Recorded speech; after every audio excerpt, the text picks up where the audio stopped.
ፈተና ፒውሪፋይ ሊያደርግህና ትልቅ ሰው ሊያደርግህ እንጂ ሊያጠፋ ወደ ህይወት አያመጣም። በፈተና የሚጠፋ ክርስቲያን የለም፣ በፈተና ፕሮሞትድ የሚሆን እንጂ። እውነተኛ ማንነትህ በፈተና ውስጥ የምታሳየው ለእግዚአብሔር የምትሰጠው ምላሽ ነው። እውነተኛ ማንነታችሁ ይኸውላችሁ፣ ሰው ሶስት አይነት ላይፍ አለው። አንደኛው ላይፉ ፐብሊክ፣ ህዝብ ሁሉ የሚያየው ዘንጦ የሚወጣው ከረባት አድርጎ የሚወጣው አነጋገሩን ጠብቆ የሚወጣው ማንነት ነው። ሁለተኛው ደግሞ ፕራይቬት ላይፍ፣ ሰው ሳያይ ማነህ፣ በልብ ውስጥ ባለው ሀሳብ ማነህ፣ ሁሉ ነገር ተፈቅዶልህ ምን አይነት ሰው ነው? በተጠራሁበት ጥሪ ልክ እንዳልገለጥ የሚያደርገኝ ብቸኛው ነገር በእግዚአብሔር ሐሳብ ላይ የተነሳ ሌላ ሐሳብ እኔው ስላለ ነው። እኔ በእግዚአብሔር መንፈስ የምመራ የእግዚአብሔር መንፈስ የእግዚአብሔር ልጅ መሆኔን ያረጋግጠልኝ የእግዚአብሔር መንፈስ ማደሪያ ሆኜ እንደ መንፈስ ፈቃድ ግን አይደለም እየኖርኩ ያለሁት ነው። እንደ መንፈስ ፈቃድ የሚኖር ሰው በመንፈስ የሥጋን ፈቃድ ይገላል። ሥጋዬ በኔ መንፈስ በኔ አስተሳሰብ ቁጥጥር ውስጥ እስካልሆነ ድረስ እግዚአብሔር በኔ ሕይወት ሊገልጠው የሚፈልገውን ነገር መግለጥ አልችልም ነው። ስለዚህ መንፈሳዊ ውጊያ ምንድን ነው? በእግዚአብሔር ሐሳብ ላይ የተነሳ በኔ ውስጥ ያለውን ሐሳብ ማፍረስ። ሐሳብ የሚባለው ነገር እኛ እንደምናስበው ሐሳብ ብቻ አይደለም።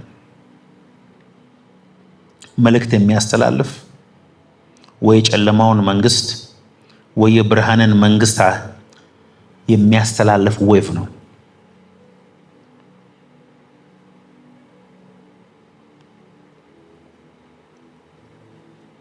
ሰይጣን የመጀመሪያው ፈተናው እግዚአብሔር እንደዚህ ብሏቸዋል እንዴ የሚል ነው። Did God say this?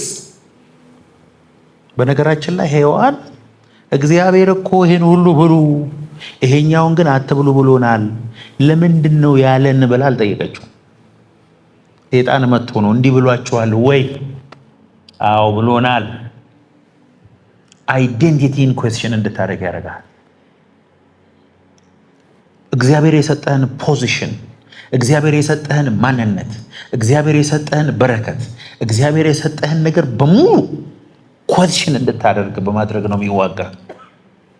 አስተሳሰብህን ነው አታክ የሚያደርገው።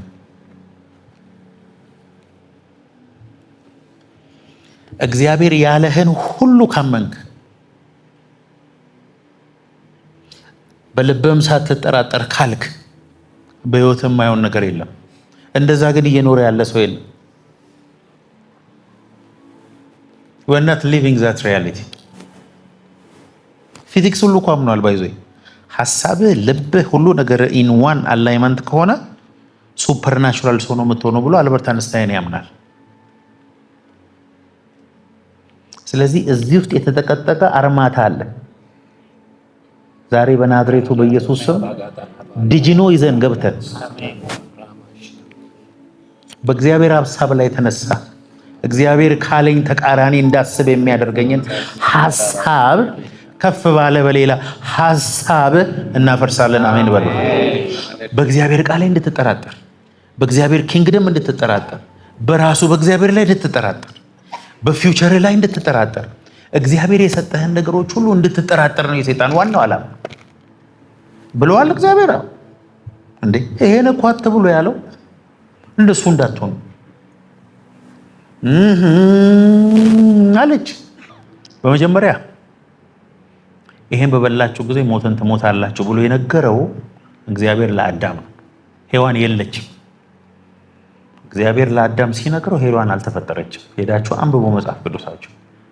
ከዛ በኋላ ነው አስተኝቶ የፈጠረው። ስለዚህ እሷ በበላችሁ ተጠያቂ የሆነው አዳም ነው።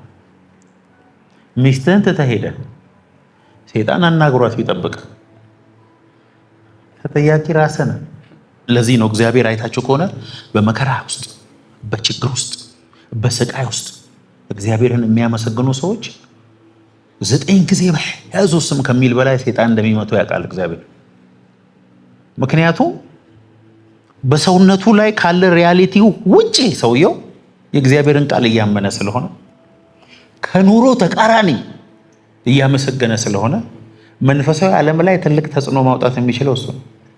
ስደብና ሙት ሲባል እግዚአብሔር ሰጠ እግዚአብሔር ነሳ ከተባለ ሰማይ እንደዚህ ነው የሚለው እንዲያነሳ።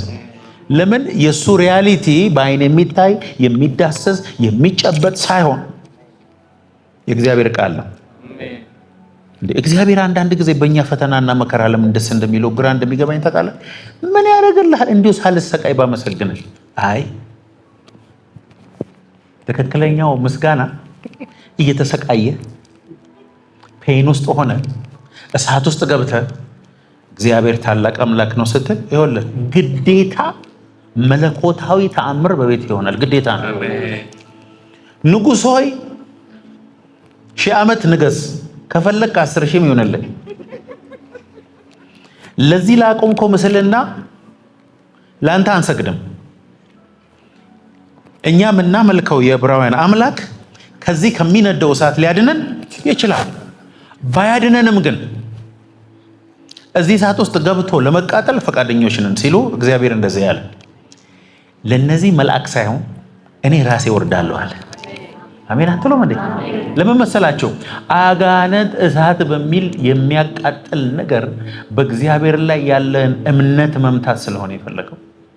አንተ ደግሞ ለመቃጠል ፈቃደኛ ስትሆን ከእሳት መቃጠል የበለጠ ሪያሊቲ ውስጥ ስለገባ እግዚአብሔር ግዴታ ወደሚቀጥለው ክብር ያስገባሃል።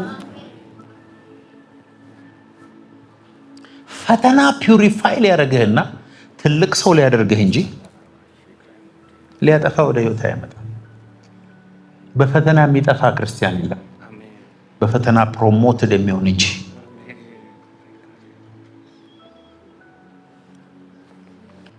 እውነተኛ ማንነትህ በፈተና ውስጥ የምታሳየው ለእግዚአብሔር የምትሰጠው ምላሽ። እውነተኛ ማንነታችሁ ይኸውላችሁ ሰው 3 አይነት ላይፍ አለው። አንደኛው ላይፉ ፐብሊክ ህዝብ ሁሉ የሚያየው ዘንጦ የሚወጣው ከረባት አድርጎ የሚወጣው አነጋገሩን ጠብቆ የሚወጣው ማንነት ነው። ሁለተኛው ደግሞ ፕራይቬት ላይፍ ሰው ሳያይ ማነህ፣ በልብ ውስጥ ባለው ሐሳብ ማነህ፣ ሁሉ ነገር ተፈቅዶልህ ምን አይነት ሰው ነው? እውነተኛው ማንነትህ እሱኛው። በሰው ፊት በምታሳየው ነገር እግዚአብሔር ላንተ ክሬዲት አይሰጥም። በድብቅ በስውር የምትኖረው ኑሮ እሱን። ሁለተኛ ቆሮንቶስ 10:4-5 የጦር ዕቃችን ስጋዊ አይደለም፣ ምሽግን ለመስበር ግን በእግዚአብሔር ፊት ብርቱ ነው። ቀጥል እስኪ አንብቡት ከፍ ባለ ድምፅ።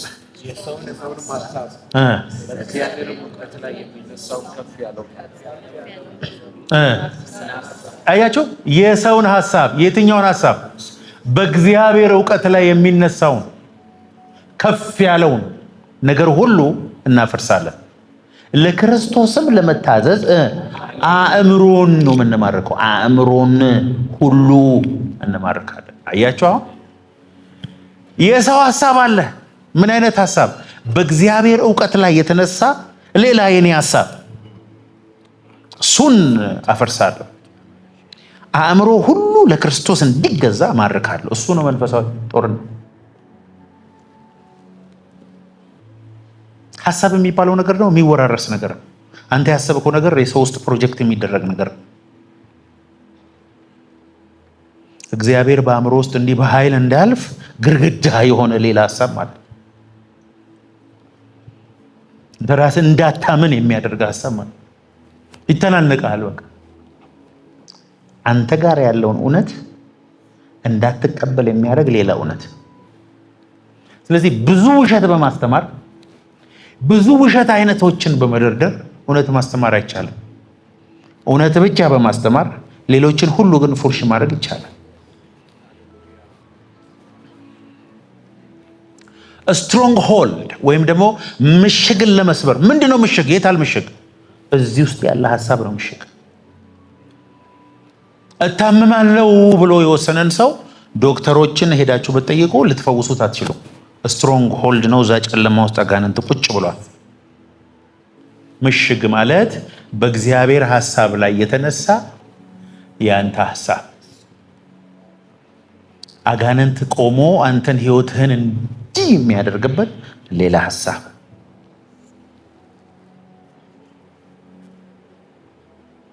መንፈሳዊ ሕግ እሱ ነው። ሰይጣን የሚጫወተው የጦር መሳሪያው ኒውክለሩ እሱ ነው። ሌብነት፣ ዝሙት፣ ርኩሰት፣ ጣዖትን ማምለክ፣ የስጋ ስራ ምናምን የተባሉት በሙሉ ሐሳብ ናቸው። ጌታ ሆይ ስለሚበላ ነገር የሚበላ አያረክስም አለ ጌታ። ከሰው ልብ ውስጥ የሚወጣ መጎምጀት ሐሳብ ነው አለ። ሰውን የሚያረክሰው ሐሳቡ ነው አለ። አይገርም? እንዲህ የሚያረክስ ነገር የለም አለ። የሚያረክስ ነገር በጠቅላላ ልብ ውስጥ የተቀመጠ ሐሳብ ነው አለ። አይገርም?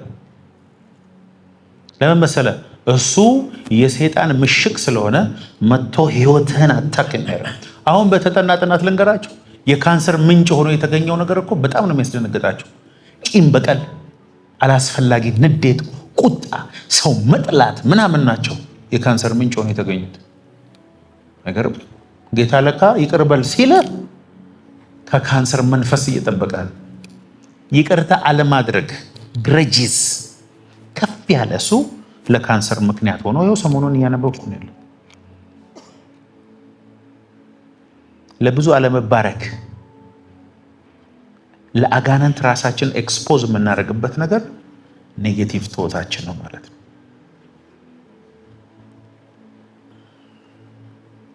አንዳንድ ሰው እግዚአብሔር በተፈጥሮ የባረከው ሰው አለ። ዝም ብሎ ቀኝ ቀኝ የሚታየው ሰው አይታችሁ ታውቃላችሁ? ስለሆነ ሰው ኔጌቲቭ ነገሩ ውይ ርቦት ይሆናል፣ ውይ እንትን ሆኖ ይሆናል፣ እረሱ እንደሱ አያደርግም ነበር እባክህ ምናምን የሚሉ ሰዎች ገጥሟቸው። አንዳንድ ሰው ደግሞ ዝም ብለው ይሄን ሰውዬ ቁመቱ ብቻ ዝም ብሎ ርዝመቱ ይደብረኝ፣ በቃ የሚሰማው የሚያየው ነገር ሁሉ ኔጌቲቭ የሆነ ሰው ደግሞ ምንም ነገር ብትነግሩት ከፖዚቲቭ ሳይድ ማየት የማይችል ሰው አለ። ይሄ ሰው እድሜው አጭር። ሰይጣን ዲያብሎስ ለዘላለም በእኔ ውስጥ እድል ፈንታ የለው በሉ እንደሱ ኢየሱስ።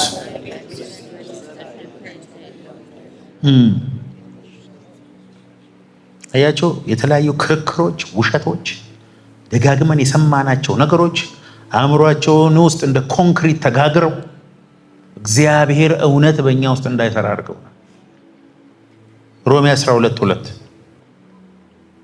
የእግዚአብሔር ፈቃድ እርሱም በጎና ደስ የሚያሰኝ ፍጹምም የሆነውን ነገር ምን እንደሆነ ፈትናችሁ ታውቁ ዘንድ በልባችሁ መታደስ ተለወጡ እንጂ ይህንን አለ።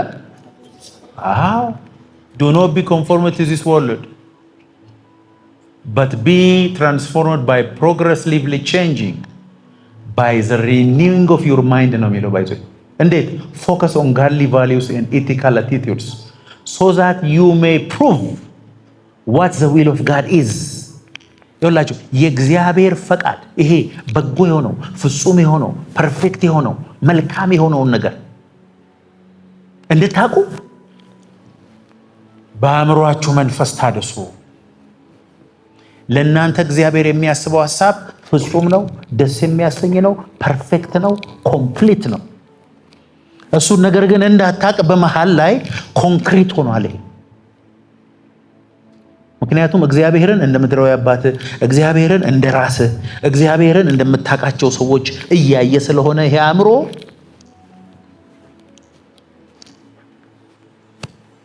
ጌታ ሆይ በኢየሱስ ክርስቶስ ይሄ ዓለም በሚያስበው አስተሳሰብ ልክ አታስቡ ነው የሚለው። እስቲ ፓሽኑን እናንብብ እስቲ። Stop imitating the ideas and opinions of the culture around you።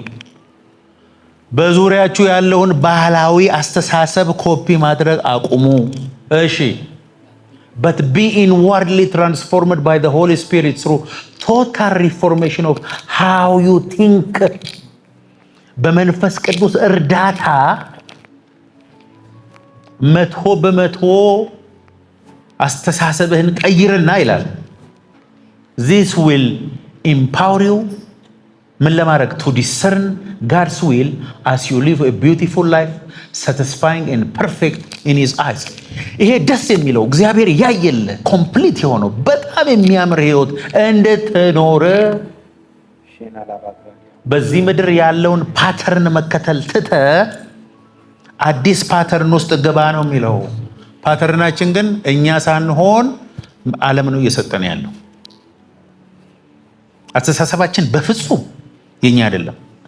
አለባበሳችን፣ አበላላችን፣ የምንወዳደረው ውድድር፣ የምንፈልገው መኪና፣ የምናደርገው ነገር ሁሉ የዚህ ዓለም እንጂ ስፒሪቹዋል ሬልም አይደለም። ይህ ሰይጣን ዲያብሎስ ጴንጤን ለመዋጋት አይከብደውም። ምሽግ አለው በየቤቱ። በናዝሬቱ በኢየሱስ ስም ይሄን እናፈርሳለን። እሺ ኤፌሶን 6 ቁጥር 10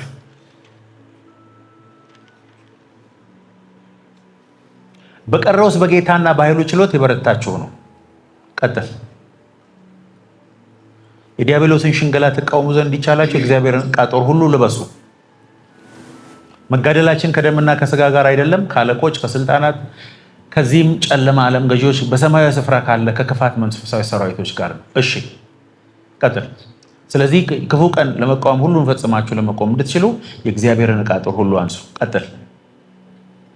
እንግዲህ ወገባችሁን በእውነት ታጥቃችሁ። አያችሁ፣ እውነት የተባለ ነገር በቃ እውነተኛ መሆን፣ እውነት የሆነውን ሁሉ፣ ንጹህ የሆነውን ሁሉ፣ የወንድማማች መዋደድ ያለበትን ሁሉ፣ ቨርቹ የሆነውን ሁሉ፣ የጽድቅንም ጥሩር ለብሳችሁ፣ የጽድቅ ጥሩር የሰላምን ወንጌል በእግሮቻችሁ ተጣምተው ቁሙ። ቀጥል።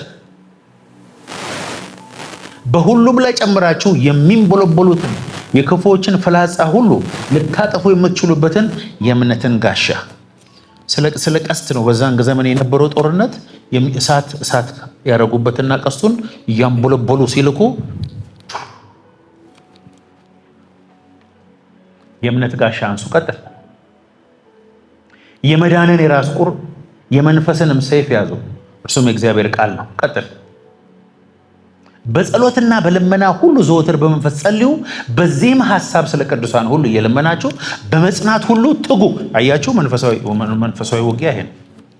በእውነት ቀበቶ፣ በጽድቅ ጥሩር፣ በወንጌል ጫማ፣ በእምነት ጋሻ፣ በመንፈስ ሰይፍ በቃሉ ማለት ነው። ጌታ ኢየሱስ እኮ ወደ ምድረ በዳ ሄዶ ከአጋንንት ጋር ተፈተነ ይላል። አጋንንትም ቃል ሲወረውርበት ኢየሱስም እንዲህ ተብሏል ተጽፏል ብሎ ነው የወረወረበት።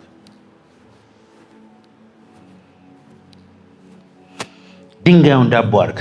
ሰው ከእግዚአብሔር አፍ በሚወጣው ቃል ሁሉ እንጂ በእንጀራ ብቻ አይኖርም ብሎ አናቱን በረቀሰው። አሜን። መንፈሳዊ ውጊያ አኗኗር ነው። ቂም ይዘህ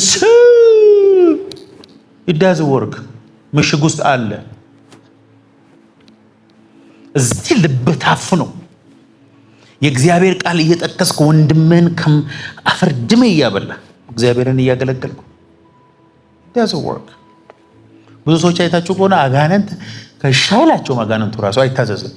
ልቡ ውስጥ ጥላቻ፣ ቂም፣ በቀል፣ ሰዎችን ማጥፋት ስላለበት ወጣ ሲል ማን አንተ ይለዋል ሰይጣን። መንፈሳዊ ውጊያ የመዳን ራስ ቁር ልበሱ። የምን ራስ ቁር? የሮም ወታደር እኮ ነው እዚህ ላይ ቁር የሚያደርገው። ስለ አስተሳሰብ ነው እየተናገረ ያለው። ድኛለሁ፣ ድህነቴ ለዘላለም ነው፣ ጌታ ኢየሱስ በመስቀል ላይ ሞቶልኛል፣ የዘላለም ሕይወት አለኝ።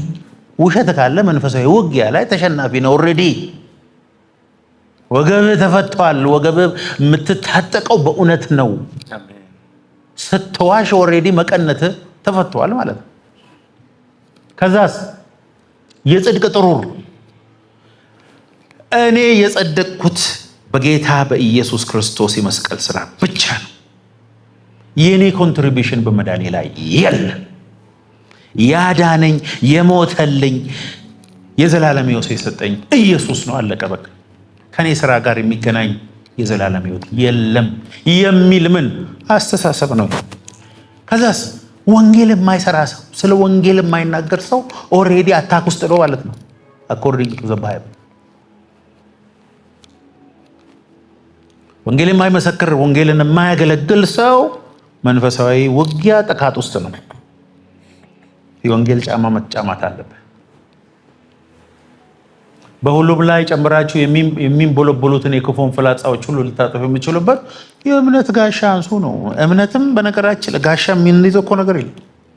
ጠላት ለሚወረውረው ሐሳብ በእምነት መለስ በቃሉ። ከዛ በኋላ ጠላትን ግን ሄደ ክልል ውስጥ የምታጠቃበት ደግሞ ምንድን ነው? ቃሉ። ኮንፌሽን ኃጢአት ነው። ኮንፌሽን ይሄ ስለ ኮንፌስ የሚናገሩ ሰዎች የፌዝ ወርድ ኦፍ ፌዝ ምናምን ብራዘር የዘላለም ሕይወት ያገኘው በኮንፌሽን። የማትናገር ከሆነ ቃሉን መንፈሳዊ ውጊያ ላይ አይደለህም ማለት ነው። እውነት፣ ጽድቅ፣ ወንጌል፣ እምነት፣ ቃሉ እነዚህም ባላንስ ያደረገ ሕይወት ነው። ከሁሉ በላይ እግዚአብሔር በሕይወትህ በኃይል እንዲሰራ የሚያደርገው ልብህ። አንዳንድ ሰው ውስጥ መንፈስን ብሎ የሚያልፈው ልባቸው አካባቢ ጤናማ ናቸው። አይገርም?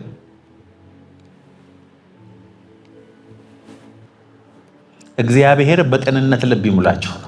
አሁን መንፈሳዊ ውጊያ እያሳየዋቸው ነው። መንፈሳዊ ጋር ያለው አስተሳሰብ ጋር ነው። እግዚአብሔር ያለልህ እንዳይሆን ክፋት፣ ውሸት፣ ምቀኝነት፣ ክፉ ሀሳብ እነዚህን ሁሉ ተጠቅሞ ነው ጠላት አታክ የሚያደርገ ነው። በጣም ብዙ የሚጸልዩና ምንም አይነት ውጤት የሌላቸው ሰዎች ካያችሁ ልባቸው አካባቢ ችግር ስላለ ነው።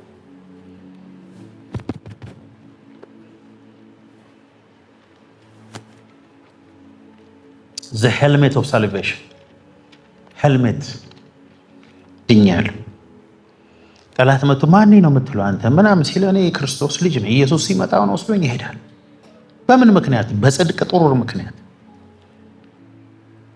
ዛሬ ግን የሰማይ አምላክ እግዚአብሔር ወደ 2019 እስከ 2018 የተከተላችሁን አጋንንት የምትመቱበት መለኮታዊ ጸጋ እንዲሰጣችሁ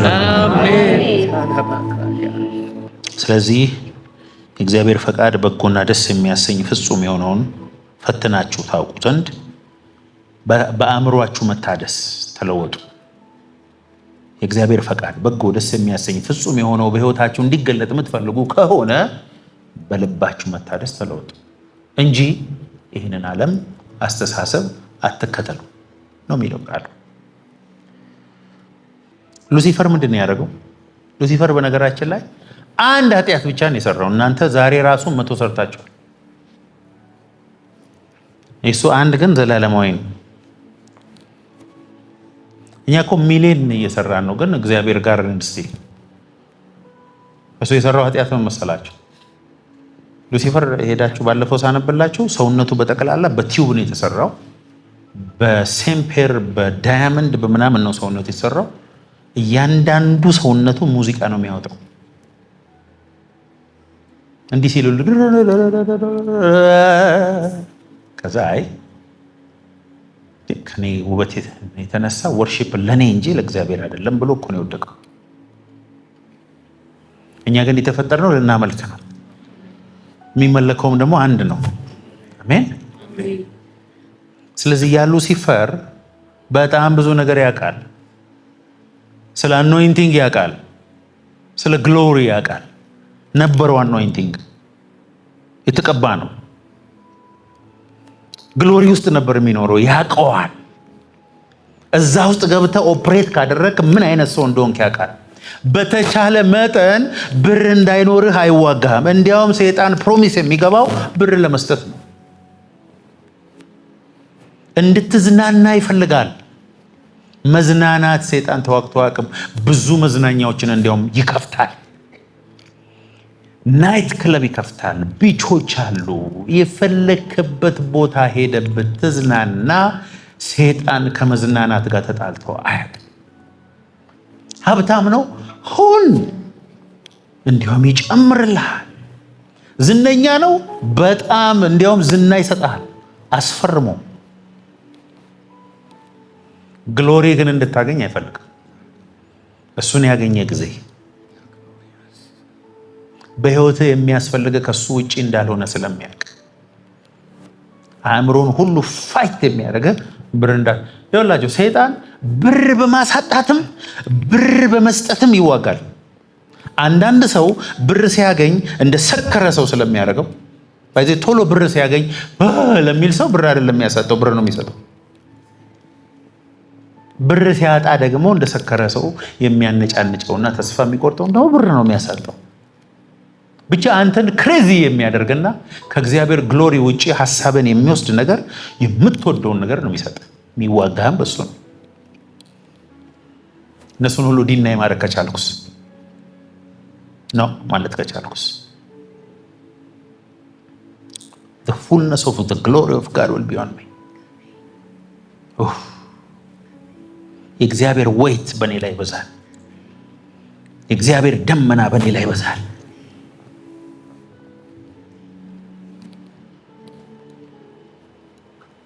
እግዚአብሔርን የሚፈሩ እርስ በርሳቸው ተነጋገሩ ነው የሚለው። እግዚአብሔርም ሰማ፣ የመታሰቢያ መጽሐፍ በፊቱ ጻፈ። እኔ በምሰራበት ቀን ገንዘቦችን ስለ እግዚአብሔር ኪንግደም ሁሌ የሚያወሩ ናቸው አኖይንትዶች። ጠላት የለውም። በቃ ስልክ ስትደውል ጸሎት ይሁን፣ ስልክ ስትደውል መነሳሳት ይሁን፣ ከሰው ጋር የምትገናኘው ሰው ወደ እሳት የሚያስገባ ሰው ይሁን፣ ያን ጊዜ መንፈሳዊ ዓለም ያንተ ይሆናል ነው በቃ። ስለዚህ ያኛው ኦፕሬት ያደርጋል። እምቢ ካልክ ግን በቲክቶክ በምናምን ቶክ በቴሌግራም በምናምን ሐሳብ ውስጥ መርዝ ጨምሮ ጨምሮ ጨምሮ ምሽጉን ሰርቶ አሳምሮ ጫወተባል ማለት።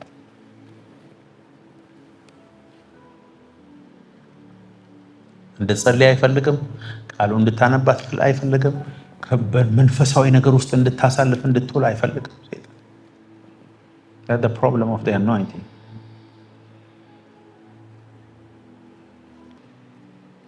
መንፈሳዊ ጦርነት ሁል ጊዜ የሚያጠነጥነው ማን ነው ክብር የሚቀበለው በሚል ጥያቄ ነው።